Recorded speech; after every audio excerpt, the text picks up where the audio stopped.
It's time for the Spoony One! Wrestling Show! It's time for the Spoony One! I'm in a little bit of a better mood this time around. Impact really wasn't that much better. It was a little better, but still, I think this week more than any other, I really didn't want to do this show for the sole reason. This is going to make you laugh. Civilization 5 came out, and I'm having so much fun playing Civ 5.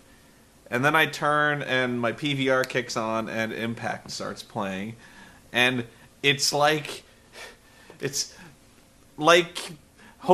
you wake up and there's snow, and you're like, I'm gonna go play in the snow. Actually, I would never know that feeling, but it's gonna be a snow day, and then you have school anyway, and you have to go watch fucking Impact.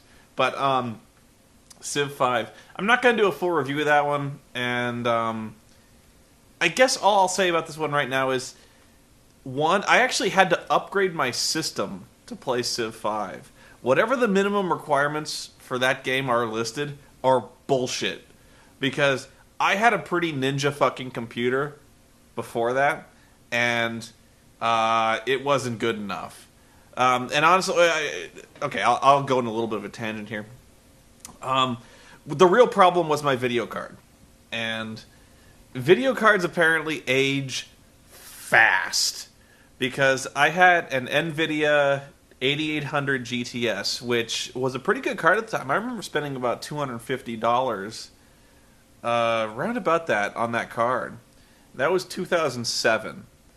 And so 2010, not only was the game chugging pretty heavily on that game, it was outright freezing. And it was the video card, honestly. And I didn't get that off the forums. My video card was just not good enough, by far not good enough to keep up with that fucking game. And I have a really great processor, really good RAM, so that was the only other real option. Either that or like a hardware fault somewhere else. But I upgraded the video card. Works great. It works smooth as silk.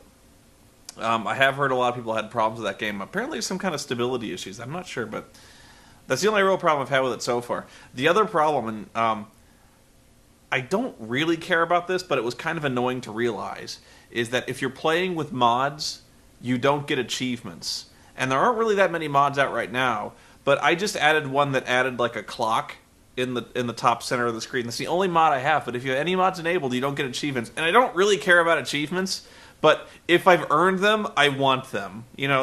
So I don't like go out hunting achievements, but if I've earned something, give it to me. So like all of a sudden I was going like, I've earned like 5 achievements by now. Why don't I get them? And that's why. Most of the achievements in Civ 5 are like just win the game with each civilization. That's it. Most of them.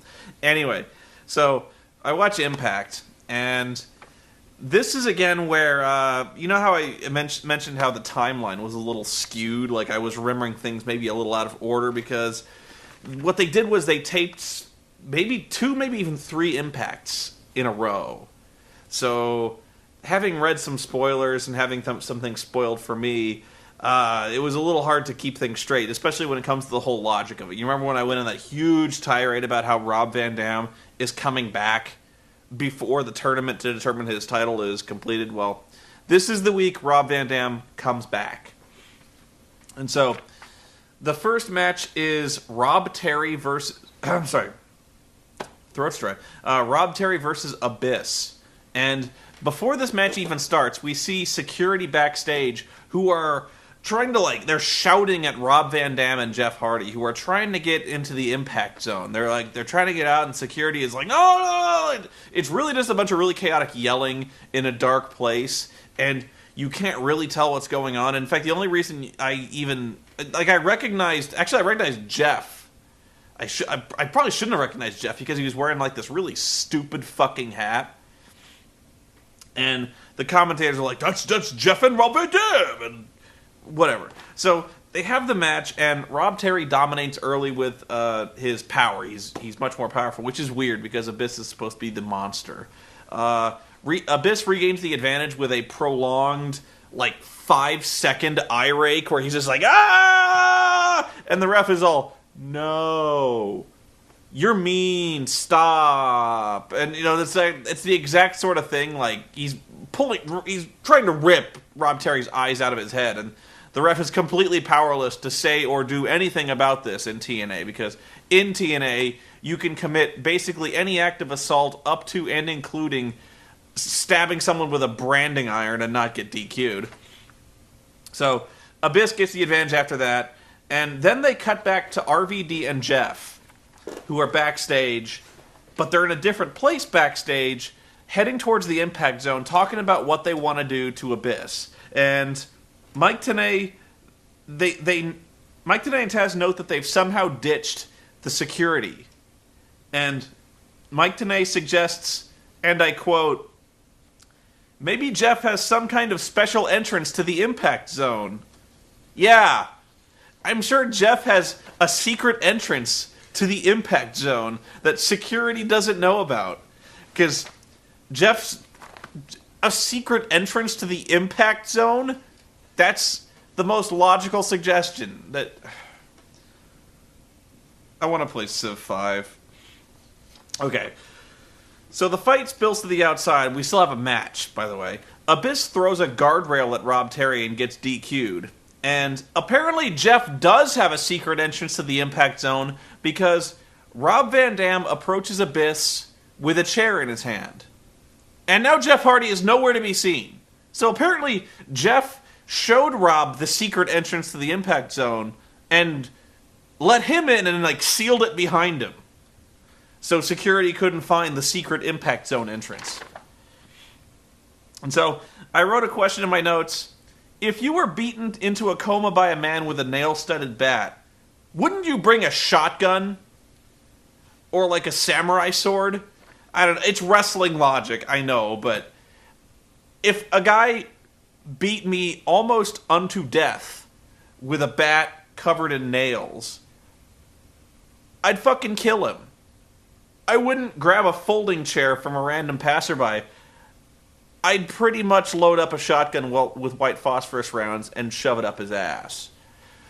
That's just me. But, this is really about the world title. I don't know. Whatever. So, this is a part that made me laugh. And I might be the only guy in the world who noticed this. But, okay. So, Rob Van Dam and Abyss start to fight after the DQ. And they have the epic duel of bat and chair, I guess. And security and backstage agents start to break up the brawl.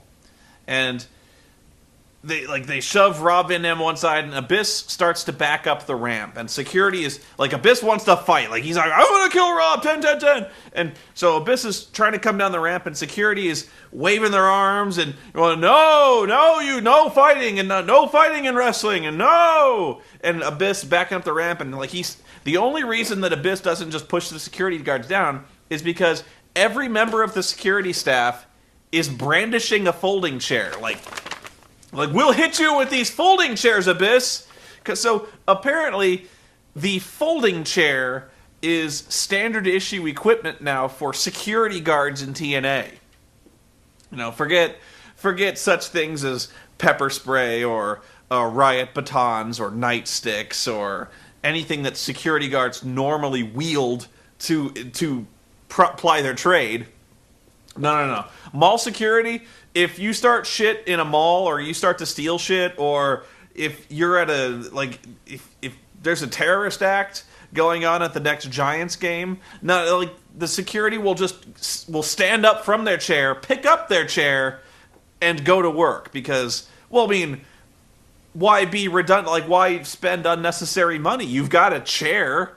That's the tools of your trade right there. So security, by all means, pick up a folding chair and use that to quell riots in the Impact Zone. I guess it's efficient that way.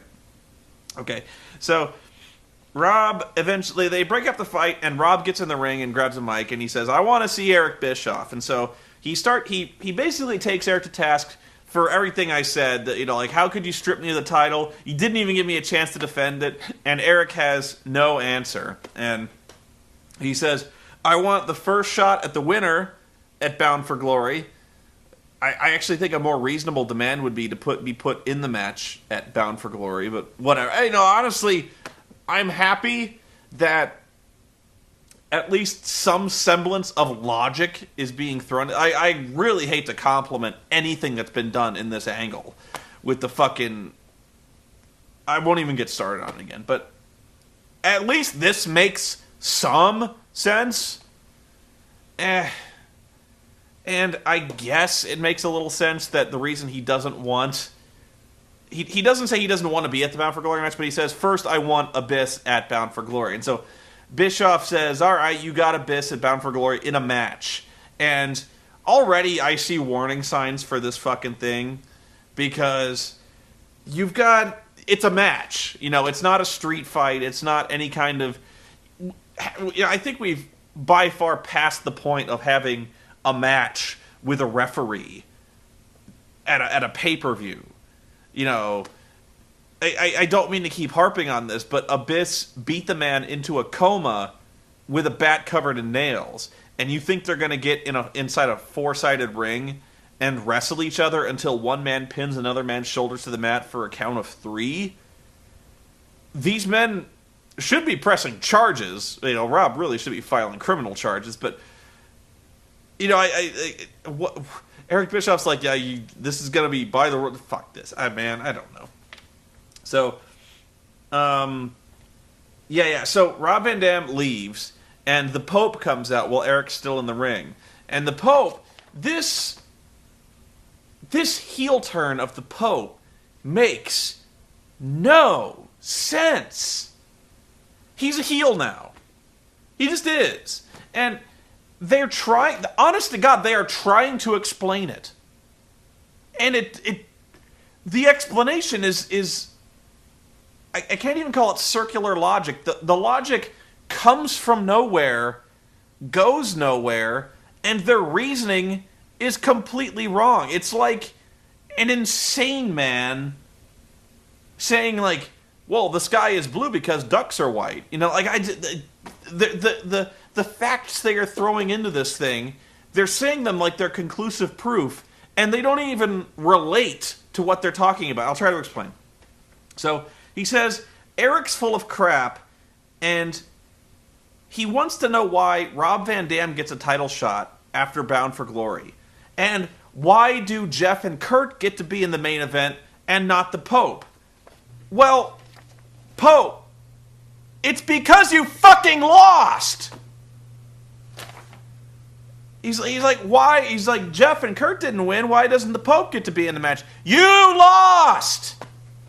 You are the only one who lost!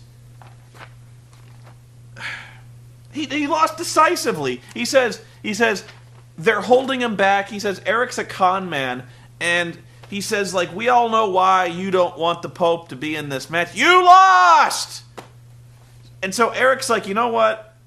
Why don't we talk about this in private? This is not the place to be airing these fucking stupid grievances here. And he leaves. And so they start to leave, and Pope follows him. He's like, all right, I'm getting somewhere now. And Taz says, the Pope, quote, makes some valid points. No, he doesn't. He makes no valid points. He has no point. This whole thing, he backstage, Pope is still ranting about how his point is that Kurt and Jeff did not win their match. They didn't win their matches, so why are they in the main event and not Pope? Because that's it. And yet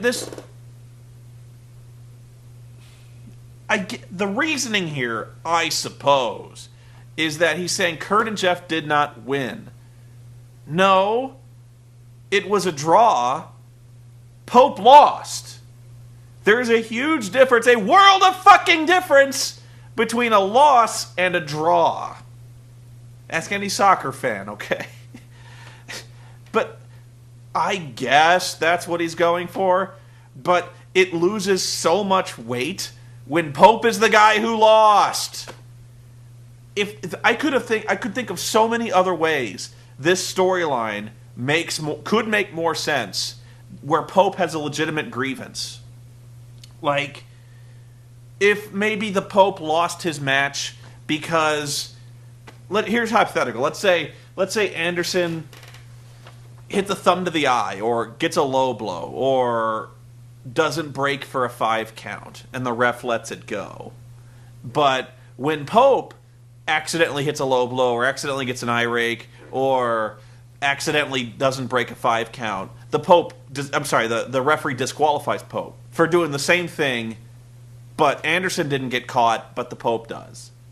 So, right there you have a grievance. Pope can say, like, look, I see what's going on here. I see that you have someone that you want to be in the main event. I see this conspiracy that management wants Anderson, doesn't want the Pope to be in the title picture because the adjudication, the refereeing here is a blatant screw job. I'm getting screwed here. The referees are singling me out. I got disqualified for no reason.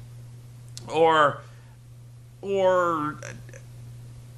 that's it. That's what I'm thinking of. Like, there has to be some basis for the unfairness to go on here, and I'm just not seeing it. You know, like, Pope he's got this grievance, and he has no reason to have a grievance. He lost.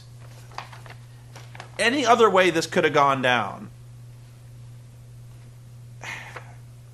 Maybe if Pope lost by countout or something like that, where it wasn't a decisive pinfall loss, he might have some grievance, like a DQ, a countout, a no contest, or hell, if even somebody had run in and screwed Pope out of the match, like if somebody had hit Pope with a chair, or there was an injury, some mitigating factor where Pope's loss wasn't entirely clean as a sheet, just lost clean.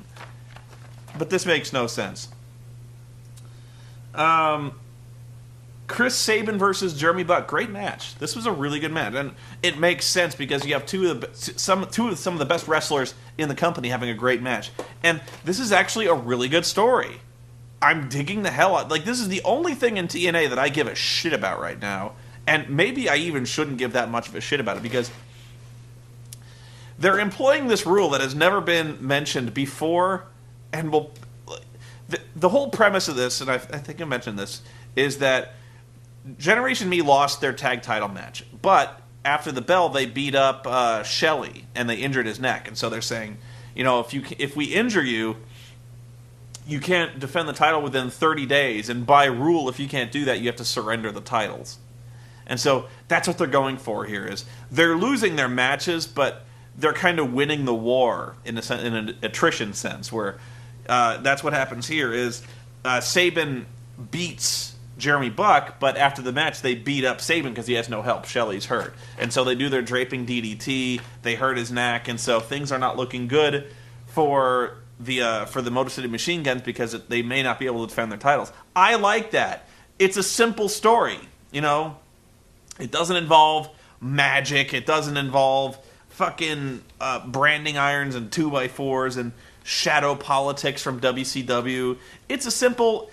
It's a bunch of self-entitled pricks who are trying to cheat their way to a title. And it's about a bunch of guys who feel disrespected, who are emerged from a best-of-5 series with one of the toughest tag teams in the entire, company.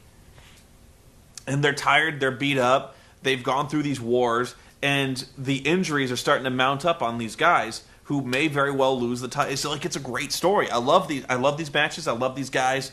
They're doing a great job. And so this is like the one shining beacon of stability and good wrestling and good sense in the entire company. So I got a bunch of complaints on Twitter, like, you are not giving the Young Bucks and you're not giving the Machine Guns enough credit. I give them all the credit in the world. They're the one good thing about this fucking show. One. The only good thing. So, if I believe me, it's the only thing on the entire show worth watching. That's it.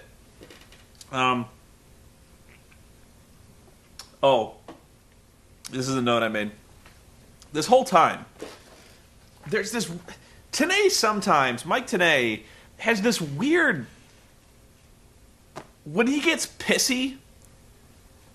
Okay, Taz is supposed to be kind of this heelish commentator. He's not a heel, but he's the guy who understands the heels, if that makes sense. So he's like, Generation Me is all the entire match. They're doing stuff saying it's all about me or it's all about us and we want the titles, and they're talking about the stuff. And Taz is like, he's like, I get where these guys are coming from, and I kind of like their attitude. And Tenay's like, what? What do you mean? And he's like, look, it is all about the titles. These guys are driven, they're focused, they're doing what they gotta do, they're making statements, they're being badass, they're not pussyfooting around, they're not, they're coming out, and they're taking it to the machine guns, they're beating their asses, and they're doing what they gotta do to win the war. And I like that. And Taz is saying, I like that. It's about the titles. It's about winning. It's what it's all about. It's all it's ever been about wrestling, is establishing dominance in this. So Tenay, he's like, what the fuck? And he's like, I don't understand you anymore, Taz. Like, this is horrifying. Like, how can you condone this? And they're beating up Sabin this whole time, and they're beating his ass.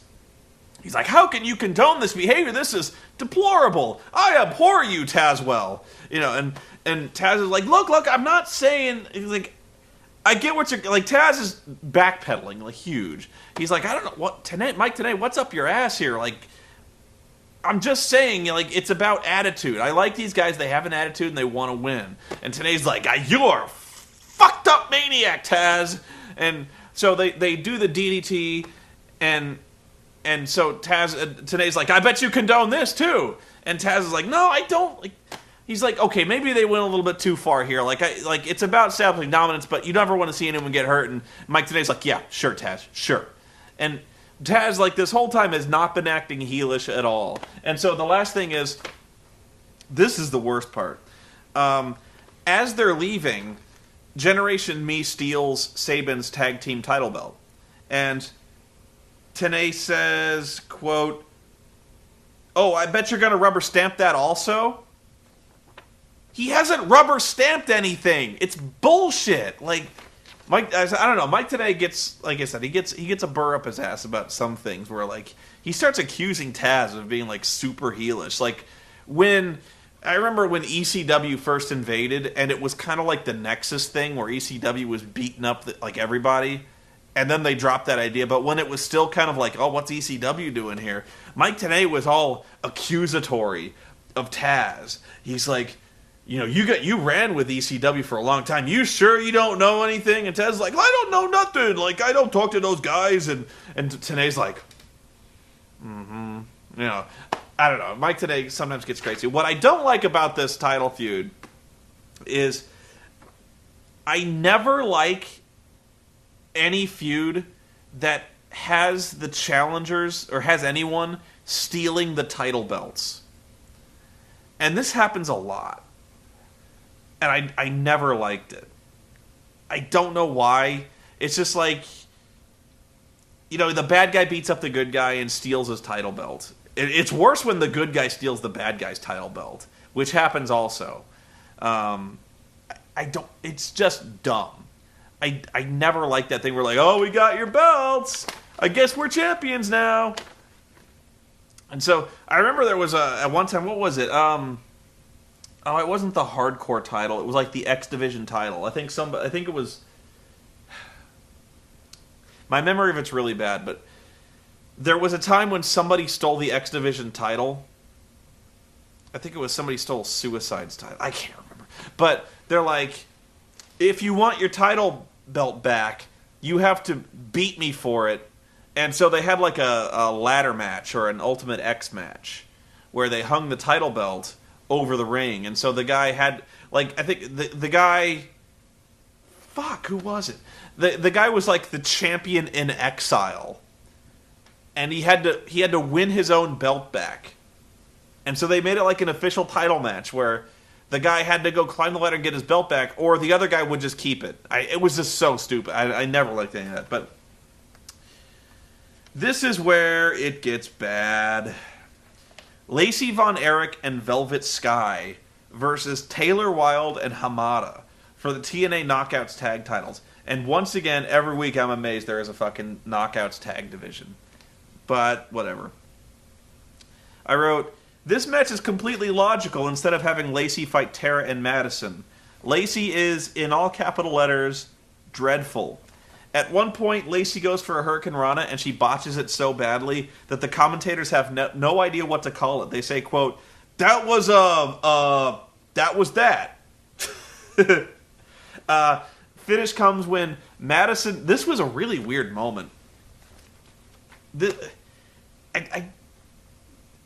It's easy to explain, but hard to... Unless you've seen it, it is played out really weird. Lacey Von Erich was pretty much in this match for about 95% of it. And when Velvet Sky tried to interfere, she was thrown at almost... Like, I don't know what madness has infected whoever is booking these matches, whatever agents are booking these matches. But Lacey Von Erich is horrible. She may very well be the worst performer currently working in wrestling today. I say that without hyperbole. I honestly cannot think of a worse performer right now on televised wrestling who is worse. Let me think. Man. Santino Marella? I hate that fucking guy. Hornswoggle? You're in rare company, Lacey. She sucks. She sucks bad.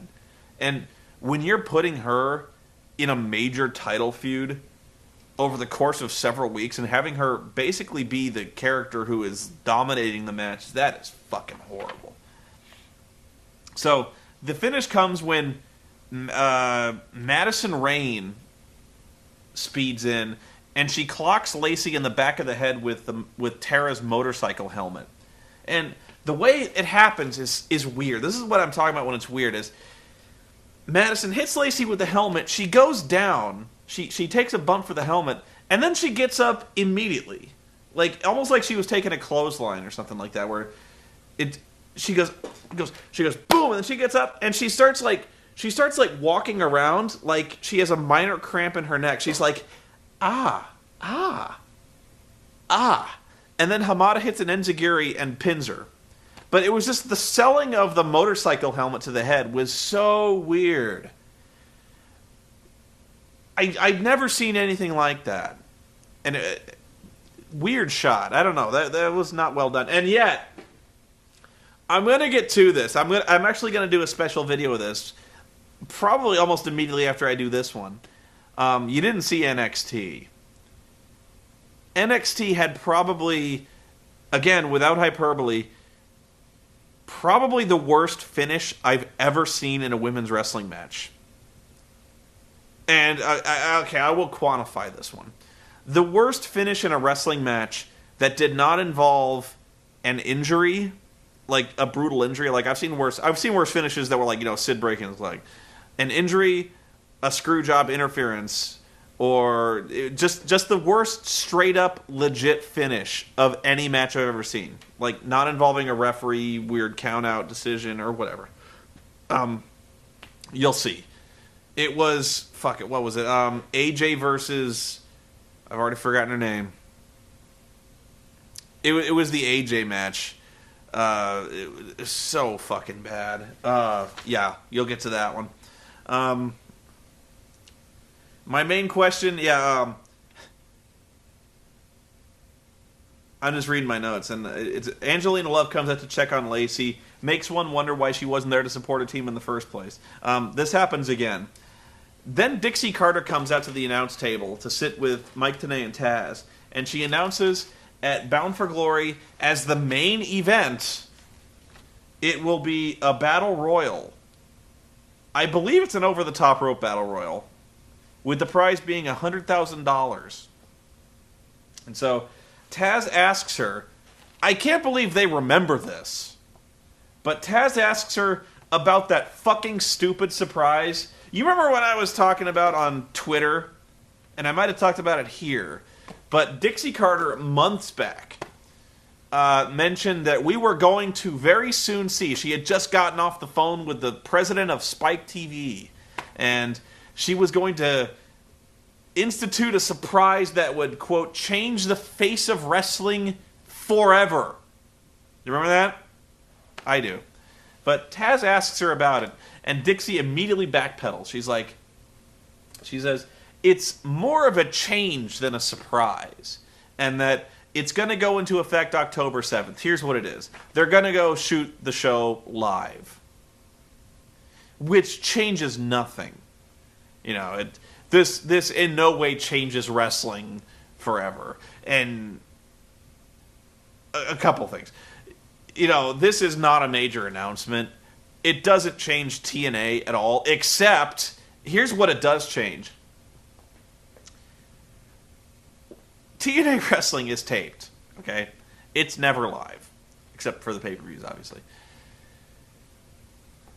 What's going to change now is that being live, it's going to be worse.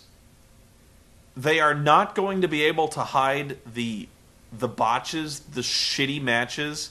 They're not going to be able to edit around the shit that goes on in this show. And as soon as I think that, I think, not that they were really doing that anyway, that the show is taped. You know, honestly, I honestly don't think you're going to see a single thing different. Now, I mean, I said it was going to be worth. I don't think you're going to see a single fucking change. Because whatever advantages that being taped offers a wrestling show, which are many, you know, SmackDown takes full advantage of being taped, or it used to. I'm not sure if they're going live anymore now that they're going to the Sci-Fi Channel or whatever, yeah. But if you've ever been to a SmackDown event live, they will actually shoot. If a promo is bad, they'll shoot it again. If Kane's promos are heavily edited, because if he stumbles over his words or whatever, they will edit it. If a match finish is blown, they will go back out and just shoot the finish of the match again. You know, if a match is bad, they will go out and do the match. If a match is really bad, they won't even show the fucking match. So, but, you know, TNA, if they blow a finish, if they do something stupid, they'll show it. I don't know, man. Like, TNA, when they tape a show, they might as well be shooting it live. I don't know. But, yeah. I don't think this is going to change a single fucking thing. Like, knowing now that the show is live, do you care anymore? I don't. Like, I cannot imagine anyone being on the fence of TNA. Like, you know, here's the thing. Let's say you're a wrestling fan, and I tell you, you don't watch TNA, and I tell you, oh, you know, Impact's going to be live on October 7th. You won't. Nobody in the world will be like, what? I have to see this now. Nobody's going like, that changes everything. I have to see fucking Impact now. It's live. I don't know. The Pope... Oh, yeah. I'm sorry. I forgot to mention this. The whole thing with the whole Pope thing. Where Pope's like, it's not fair. Why don't I get to be in the main event? And Eric Bischoff's like, you know what? You have a point. He has no point, but he says he has a point. He says, if you can beat Samoa Joe tonight, I'll put you in the main event at Bound for Glory. So, here's the Pope versus Samoa Joe. The way it works is that the Pope has it won, and he pulls his knee pads down for the DVE, which is basically like the backstabber, like Carlito's backstabber. But as he's doing this, Jeff Jarrett comes down applauding for Samoa Joe, like he's trying to cheer Joe on, and this distracts the shit out of the Pope. He's like, "What the fuck is this? What, Jeff Jarrett? Your hair is so bad," and so like I don't know, and so he comes out and like this throws Pope completely off his game. Then the Wolfpack comes down and beats up Jarrett, which has nothing to do with the Pope. But Pope is like stunned by this. He's like, there's things going on. I can't comprehend this. And so Joe comes and puts him in the coquina clutch and chokes Pope out. Joe wins. So Pope is not in the Bound for Glory main event, which renders the last 2 weeks of programming involving the Pope entirely pointless.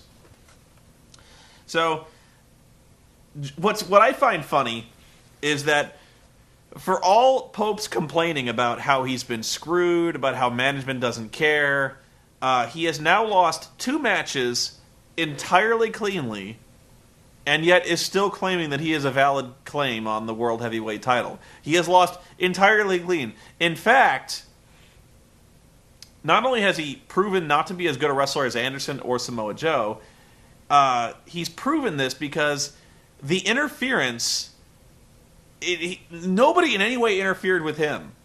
And in fact, Samoa Joe, as he was watching his current tag team partner and friend Jeff Jarrett getting beat up on by the Wolfpack, was able to avoid being distracted and able to stay focused long enough to actually choke the Pope out, win his match, before going out to help Jeff Jarrett, which I thought was A, kind of cold of Joe, but B, also speaks a great deal for Joe's poise and focus in the ring. That, if you actually made that a character trait for Joe, that actually is pretty telling. You know, he was focused on winning the match first and helping his buddy out second, which I thought was interesting. And trust me, they will make nothing of this in the coming weeks. I, being a much smarter booker, would. Like, if Jeff Jarrett actually cornered Joe backstage and was like, "What the fuck was that?" Joe would be like, "What?" And Jeff Jarrett's all, you win your match. Like, I'm getting jumped by fucking these 300-pound gorillas, fucking Kevin Nash, and you win your match instead of helping me. And Joe's like, "Yeah, I wanted to win my match." And, you could have actually had some kind of tension going on there. Much better booked contest, by the way. And, of course, after this, they have this brawl. All four guys, the Wolfpack, Joe, and Jarrett, are getting into this brawl, just like last week. And just like last week, nobody cares. Nobody. Pete, there's another. I should have taken another screenshot of this, by the way. There's a shot, I believe, of Jeff Jarrett getting choked by Sting. And there's this woman in the crowd who's doing this. Nobody's on their feet for this. Nobody understands what's going on. And every time this happens, every time you ever see any one of these four, the announcers immediately start talking about how they have no idea what's fucking going on. How they wish somebody would fucking explain what's happening. And nobody will say anything. It's just, if it sounds like I'm repeating myself, they're repeating themselves. Every week, they just go over the same ground about how they're fighting and nobody knows what they're fighting about. But, pay to see Bound for Glory, where you might find out what they're talking about. Fuck you.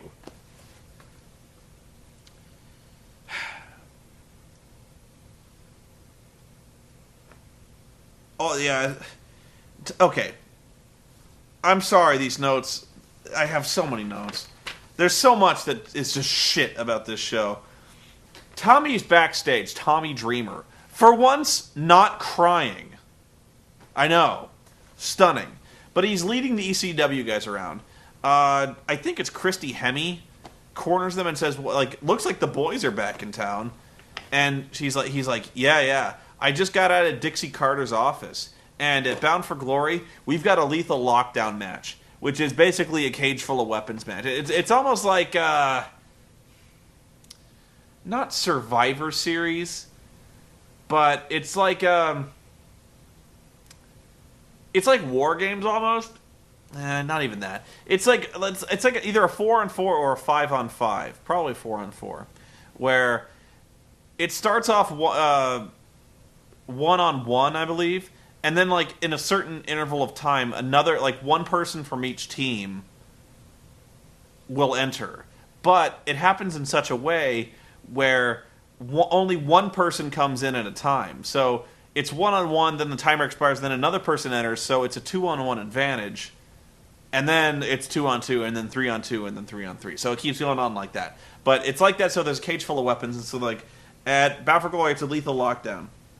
And to determine who gets the man advantage, who consistently, whichever team gets the advantage, that gets their guy in. So whatever, it's always 2-on-1, 3-on-2. Whoever wins the match between Sabu and AJ Styles gets the man advantage. And so Mr. Anderson calls Kurt Angle to the ring, and this was okay. I guess I was in a bad mood at this point, but this was such a generic set of promos. I don't know what it is, but for some reason, Mr. Anderson, I am not impressed with his promo abilities at all. And so many people are. Like, that's really what... Pardon me. So many people say... In fact, they say that's his best feature, is his promos. They're like, as a wrestler, he's average, but man, his promos, he blows you away. I don't see it. I don't fucking see it at all. Like, aside from doing his Mr. thing, like, other than that, he's got nothing. And further, I don't like his asshole gimmick. I don't like that he's a good guy who calls his fans assholes. I don't like that he's a good guy who acts like a heel, which makes, again, no sense. And so he calls Kurt to the ring, and basically they have the most generic set of promos where they both take 5 minutes to explain a piece. Why they didn't like each other, but they respect each other now, but at Bound for Glory, that respect only goes so far, and they have to beat each other. Like, you could have written these promos in your sleep. But this did get interesting at the very end, because pretty much for the first time ever, they are taking the Kurt Angle retirement angle seriously, where if he loses, he retires. Pretty much for the first time, they are discussing this like it has any kind of possibility of happening, like this retirement will carry any weight. Because for months on end before this, Kurt Angle was having matches, and they didn't treat it like... Pretty much Mike Tenay would be like, Angle would have a match with Hernandez, and Mike Tenay would say in passing, by the way, if Kurt Angle loses, he retires. Like, having no fear that this was actually going to happen. Like, the best wrestler in the company is going to retire if he loses. Like, every near fall, these guys should be hinging on every 2 count. Like, oh my god, we almost saw Kurt Angle lose. Like, at no point did they ever bill this like it was ever actually going to happen. Because it wasn't. Nobody actually thought that Kurt Angle was going to lose to the number 7 contender. Which was actually a really good way to shoot the entire top 10 contender thing in the foot, because nobody really believed that was going to end until he got to the number 1, but whatever. So, they are finally treating this with a modicum of seriousness, because my favorite part of this, and it was a really good part, was they said, we respect each other, we're going to see each other for Bound for Glory, and so, you're the greatest wrestler in the business, Kurt. And he's like, everyone, I want you to give a big hand to Kurt Angle, the greatest wrestler in the business. And he raises Kurt's hand, and he goes, for the very last time. And Kurt's like, okay. Like, Kurt's like, okay, this is how we're going to play. Like, as long as... So Kurt finally, like, almost like it seems like it finally sink into Kurt. Like, he finally understands the stakes. Like, this guy is actually gunning to retire him. And I like that. That was really good. So, never let it be said I won't tell you when the show was really good. This part. I'm just going to tell you what happens, and I cannot explain why it happens. Ric Flair's talking to Fortune backstage, and he says, Bound for Glory 10-10-10 is a huge deal for everybody, not for us. I don't know why he said that. But he says, we got EV2 at Lethal Lockdown, and he's trying to psych AJ up. He's like, you're going to give us the man advantage. You're going to beat Sabu. And somehow, I don't know how, this leads to... It must be like... Apparently this is the thing. Where Ric Flair picks his jacket up, and there's a bottle of something on the bench. And Beer Money's like, oh! Like, the entire room goes, oh! No! And Rick's like, what? What is that? And Beer Money's like, you got iced! And Rick's like, what the fuck does that mean? He's like, if somebody sneaks a bottle of this shit in your stuff, you gotta drink it. And Rick's like, I do? And they're like, yeah, you gotta drop to a knee and you gotta chug this this drink. And Rick's like, all right. So he drops to his knees. I think it's Smirnoff Ice. I guess that's... I've heard of something where, like, college students prank each other with... I guess that's what's called being iced. It's fucking stupid. Mostly because Smirnoff Ice is foul swill that nobody would ever seriously fucking drink. But, you know, somebody sneaks a bottle of Smirnoff Ice in your car or under your jacket and you have to drink it? What if you don't drink it? Are you a pussy? I'd rather think if I don't drink Smirnoff Ice, it just means I have taste. But for some reason, Ric Flair is like, I'll do it, and he drops to an knee, he chugs the bottle of stuff. And that's the segment. Okay.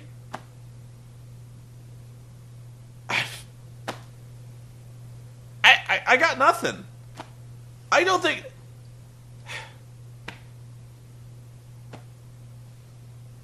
These are bad guys. Fortune...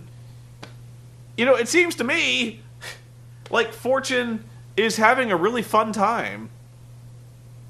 They don't seem like all that bad guys to me. It just seems like they're focused. Except when they're icing it, I guess. I guess if you wanted me to hate them, having these guys... You know, if this becomes a regular thing where they ice each other and they have to drink Smirnoff Ice, I guess they're douchebags, I guess. This just seemed to accomplish nothing, I guess, is my confusion. They spent like 2 minutes having Ric Flair chug a Smirnoff Ice, and he chugged one. Congratulations? More Nash and Sting. Nash and Sting are asking the Pope for any information he can give. Information about what? About who? What they would use this information for? I don't know. Pope has no idea what they're talking about. Join the fucking club. And so Nash asks, quote, have you been talking to any broads around here? Getting any information? Pope still has no idea what they're talking about. He says, broads? Yeah, he calls them broads. And so eventually Nash goes, Tessmacher? And Pope says, Tessmacher? You knew about that? And Sting says, what do you think we've been fighting for all this time? I don't know! I have to read this exchange. I transcribed this whole thing. You been talking to any broads around here? Getting any information? Tessmacher? You know? What do you think we've been fighting for all this time? Y'all count me in then. Jesus Christ. Jesus Christ. Jesus! It's like if you wrote a screenplay by using the magnetic poetry you fling on a refrigerator.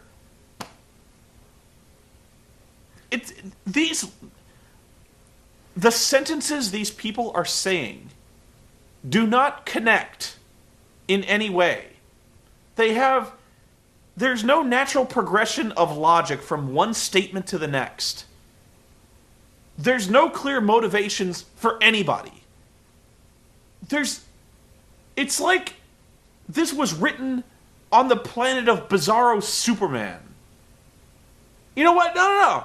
Bizarro Superman has logic. It's reversed logic, but it exists. Bizarro Superman would be confused by this shit. Nobody is making sense. What does Miss Tessmacher have to do with anything? What is broads? What have they been fighting for all this time? Please tell me. Sabu versus AJ Styles. This is a ladder match. Oh! I didn't know that. I wrote, wait, a ladder match? Why? For what? Then they show the key to the cage hanging over the ring. Alright. Again, this is where something really stupid happens. AJ comes to the ring with Ric Flair and Matt Morgan. Again, raising the question, where are the ECW guys? Sabu comes out alone. What could the ECW guys possibly be doing that's more important right now than this? Are they icing each other? Hell, like, Fortune got the icing done before the match. Like, we've established by now that Fortune has no problems beating up helpless people, regardless of the numbers. 6-on-1 doesn't matter; they'll beat them up. And yet they throw Sabu out there in a no disqualification ladder match, alone, with Matt Morgan and Ric Flair, two guys who are obviously going to cheat and who immediately do. And so, my complaint is minimized somewhat by the fact that they, basically everyone interferes immediately, and ECW, one by one almost, comes out to help. But they do come out. I just wonder why they didn't come out to start with. Are they fucking stupid? So, like, the big story for this one, I guess, is that Foley is back. It's like Foley waddles to ringside. He's the first one there. And so they attack Foley, and everyone comes in to back up Foley. And so the whole thing breaks down, like ECW and Fortune start fighting one another. And the way it breaks down is Sabu's about to win. James Storm comes in and kills Sabu with a beer bottle, and then helps AJ grab the key. So now Fortune has the man advantage at Lethal Lockdown. And now I can honestly not remember the last match that ECW has won in this entire feud. And what I think is kind of telling about this whole ECW thing is that Fortune has not only looked completely and utterly dominant at every turn in this entire feud, they've won every match. Every single one in decisive fashion. But not only that, they've won them in such a way that makes them look more hardcore, more innovative, and more downright dominant than ECW ever was. Like, Tommy Dreamer, the innovator of violence, got beaten by AJ clean in a hardcore match. Got shown up at his own game. Once again at this ladder match, they get shown up at their own game by Fortune. There is no inherent drama in any of this. ECW is inferior. They've clearly demonstrated this on numerous occasions. And in fact, we've demonstrated at every turn they're not even as hardcore as Fortune is on a regular basis. So, tune in for Bound for Glory. See these guys lose again. Honestly, I think EV2 is going to win this next match because they have to throw him a win eventually. He says naively. Yeah, ECW's repeatedly getting clowned. Backstage, Jeff is promising Rob Van Dam that he's going to win the title and he's going to give Rob the first shot. Rob Van Dam leaves, and then suddenly the cameraman pulls a Blair Witch. The camera crashes to the ground and doesn't move, so we can't really see anything. So we hear a lot of violence going on, and we hear Abyss, it's obviously Abyss, beating the shit out of Jeff, screaming, 10, 10, 10, my friend, and just beating him mercilessly.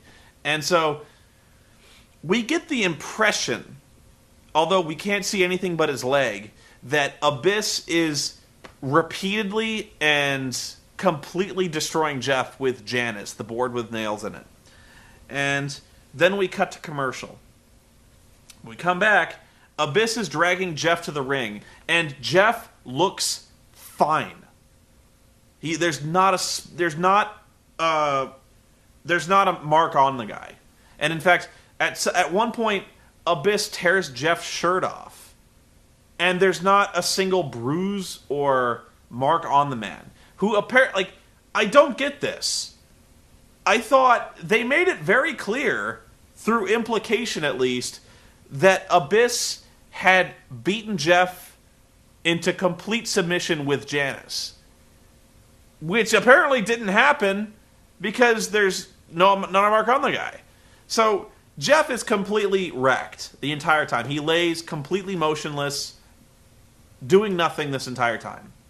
So it's implied that Abyss did the same thing to Jeff. In fact, the entire time that Jeff was getting his ass kicked, Abyss is like, I'm beating you up just like your little friend RVD. That's exactly what he's saying. In those exact words, he's like, just like your little friend, I'm beating you with my stick. So it's not even, like, ambiguous that he's getting beat up with Janice. But he comes out, no blood on the guy. I honestly have no clue what the fuck is happening.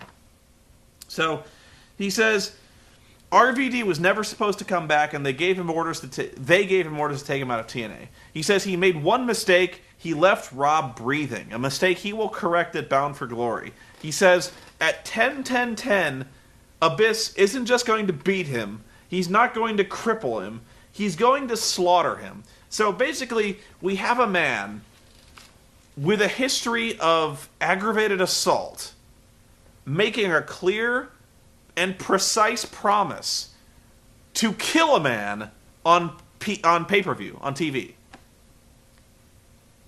And this is a legally sanctioned match.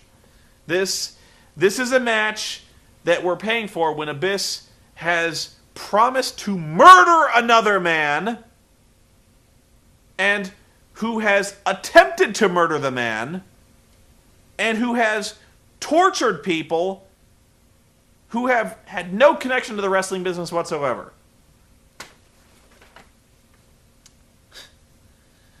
So, of course, Rob comes out, and he's all bandaged the fuck up. And he comes out with a chair. Once again, I question why not a shotgun. But he comes out, Rob puts up a fight, but he's too badly hurt, and Abyss starts to kick his ass.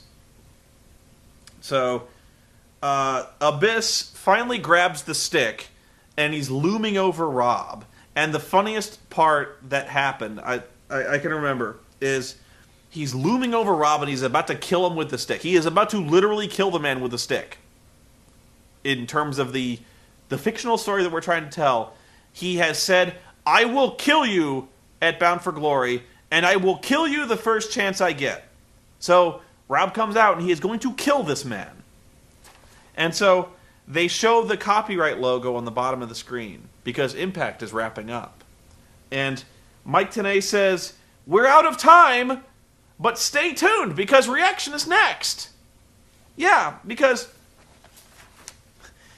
gee, it's a good thing we have Reaction following this show, because otherwise you'd miss the blatant first-degree murder of a man on national TV. So stay tuned. Stay tuned? Stay tuned. Mike, there is a man about to cave in another man's head and pulp his brains with a 2x4 with nails in it. Stay tuned? Good thing Reaction's going on, or you'd miss this. This is the stupidest fucking show I've ever seen in my life. Then something else happens. Just before Rob dies, this is Reaction now. You would not have known this if you hadn't watched Reaction. Which, thank God, I did. Inc. comes out. Shannon Moore and Jesse Neal, who have not been on TV for months. They come out. They attack Abyss, and they send him packing.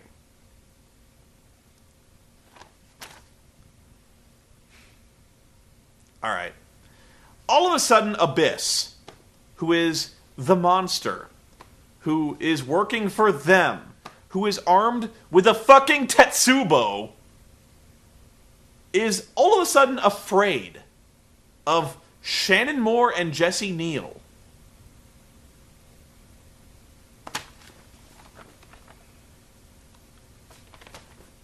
So Abyss, scared shitless now of these two guys who I barely recognize, but who are unarmed, against a man with a weapon.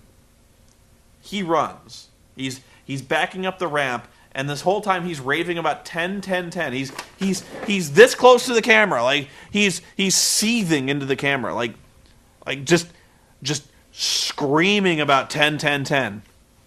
And this was disgusting, because the whole time he is spewing about them so much, about how Bound for Glory, he's going to kill Rob Van Dam. He literally coats the entire lens in his spit. Like, not just he sprays on the lens, he spews spittle on the lens so thick you almost can't see him. The man sprays like a pint of saliva on the fucking lens. And so, reaction really has nothing to do with anything. It's just, they just kind of recap. This one, it was pointless. They just talk about, there was actually, they did talk about some, fuck it, I'll talk about it. The first thing they go over is Jesse Neal and Shannon Moore backstage, and they're trying to give some explanation as for why the fuck they're helping out Rob Van Dam, a man that they've never been seen with, a man who they've never had any connection with Rob Van Dam in the past, never been televised, no previous history, nothing. So all of a sudden they're coming out to help Rob Van Dam. No clue why. So they go backstage and they ask them why. And both Shannon Moore and Jesse Neal say, look, we just saw this guy, Jeff Hardy's my friend, and I saw this, they say that they were out there more to save Jeff Hardy, honestly. And they say, Rob Van Dam, I saw him about to die. Abyss says he wants to kill this guy. And I couldn't sit back and let that happen. I had to go out there and do the right thing. So, I'm like, you know what? I'm like, all right. He wanted to do the right thing. He's right. He was about to watch a man get murdered. Wouldn't you go out to help? I would. I think I would. But what this said to me was, this was a funny thought I had after this. It was like, Jesse Neal goes, I had to do the right thing. There was a man about to die. Apparently, the rest of the locker room didn't give a shit. The rest of the locker room was watching Rob Van Dam about to die. And they're like, well, that'll happen. And they didn't care. Nobody fucking cared. Security? Oh, this whole time, security, the chair-wielding security, now they don't care. This whole time, they broke it apart one time, and by that, they were off the clock. Security, they didn't care. The rest of the locker room, they didn't care. The rest of EV2, they didn't care. Jesse Neal cared. EV2 was about to watch Rob Van Dam get murdered. They were like, he's got it. Or they didn't. Jesse Neal and Shannon Moore. Had it not been for Jesse Neal and Shannon Moore, who had not been on TV for weeks before this, Rob Van Dam would have died. That's what they're telling me. That he would... Shit. Okay, so now they start to talk about... Now that the Pope is basically siding with Sting and Jarrett. Or Sting and Nash against Jarrett and Joe. They start interviewing the Pope, and it's basically the same interview they did last week. But now, they actually do talk to Kevin Nash. And for the first time, really, Kevin Nash is actually talking, for once putting into words the stuff that was just implied about the WCW stuff. Because before they were just saying, you remember in WCW all that stuff that happened... Or Nash would say something like, you got a lot of skeletons, but I'm not going to say nothing. Or, Hogan Hogan ran WCW, and we all know how that ended. Being really vague. And that was by design, they were being vague. But for the first time, Nash actually outlined stuff. Like, outlined stuff that he had a complaint against Hogan. He says, there's two kinds of people in this business. There's workers and there's wrestlers. The difference is, workers get paid. Workers are company men. And it's guys like Jarrett, and it's guys like Hogan. He says, nobody gets paid more than Hulk Hogan. Nobody ever got paid more as a worker than Hulk Hogan. And he says, back when Hogan was running WCW, I was booking. He says, I booked WCW with Hogan, and Hogan was all about the money. He was all about the TV time. And he said, if you ever pitched an idea that didn't involve him, he'd shoot it down. If you pitched an idea that involved money, he'd shoot it down, because it was all about, he skimmed the cream, he kept all the money for himself. He was all about the Benjamins. So, if there was a storyline that involved him getting less TV time, he says, we wanted to do a storyline where he was the commissioner and not in the ring. And he's like, that doesn't work for me, brother. I want to be in the ring because wrestlers get paid. I would have, if I didn't do that, if I was commissioner, I wouldn't be wrestling. I wouldn't get as much TV time. And I'm all about the TV time. I'm all about the money. And so he kept talking about how, he was in it just to make himself look good and make himself get paid. For the first time, we actually brought something to light. How Hulk Hogan was corrupt. How Hulk Hogan is in it for himself. How Hulk Hogan is in it to make money. And I was like, finally, thank you.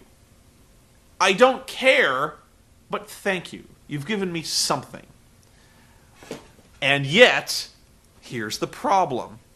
One, you're talking about shit in WCW, behind the scenes shit that nobody's ever seen. That shit has never been televised, ever. Shit that you have to be a guy who reads dirt sheets, who's read books about the fall of WCW, who's seen U-Shoot documentaries, who follows shows like this, better shows than this, honestly, who are knowledgeable about the backstage politics of WCW, who know how full of shit Hulk Hogan is. Not your casual viewer, not your casual TNA viewer. Like I said, anyone under the age of 27 knows nothing about any of this. So, this whole thing is based around shit that was never televised, shit that you know nothing about, and that's not a bad thing against you. Of course you wouldn't know anything about this. I barely know anything about this. Nobody knows anything about any of this, because it happened off camera in WCW, a show that is so far defunct, barely anyone even remembers it. And furthermore, this whole thing is about Hulk Hogan, who's not on TV anymore because he's having back surgeries. Apparently his back problems are just compounding on each other, one after the other. And so Hulk Hogan is not involved. He's talking about Hulk Hogan like he's relevant right now, like he's on TV, like this feud has anything to do with him, and it doesn't. Look, here's my point.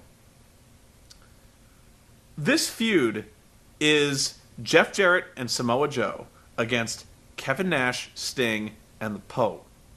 Okay? At no point in any of this has this feud ever been about Jeff Jarrett or Samoa Joe. The two good guys in this feud have no stake in anything that happens. Kevin Nash and Sting, their problem is with Bischoff and Hogan, who are not even taking an interest in this storyline at all. And Jeff Jarrett's own connection to the story is if we don't oppose Sting and Nash, they will destroy the heart and soul of TNA. And I've talked about how, why, I don't know, but it's almost like they're having two different feuds. It's like Booker T is feuding with Edge over a shampoo commercial, and Edge is feuding with Booker T because Kane knocked up Lita. And that doesn't make any sense. It's like two entirely different feuds that aren't even connected, involving wrestlers who aren't even around anymore, who aren't even interacting with one another. You see what I mean? It's like, it has nothing to do with anything. So, reaction. Really, they just talked about, the Impact Player of the Week was Shannon Moore. Alright. I don't know. But yeah. This has gone on for so long. And honestly, I really want to see Bound for Glory now. They've actually, you know what? Mission accomplished, Dixie. I want to see Bound for Glory because this is going to be such a clusterfuck. It's going to be artistic. It really is. It's going to be something. And I really do want to see Motor City Machine Guns versus Generation Me. But I've been going on, Jesus Christ, I've been talking for probably a better part of an hour, maybe more. So I want to wrap it up. Next thing you'll see from me is actually, I have to talk about this NXT. Sean apparently was ill and not able to do Raw, so we'll give him a pass, and so we'll probably see him next week. But until then, Impact sucks. Have a good one, guys.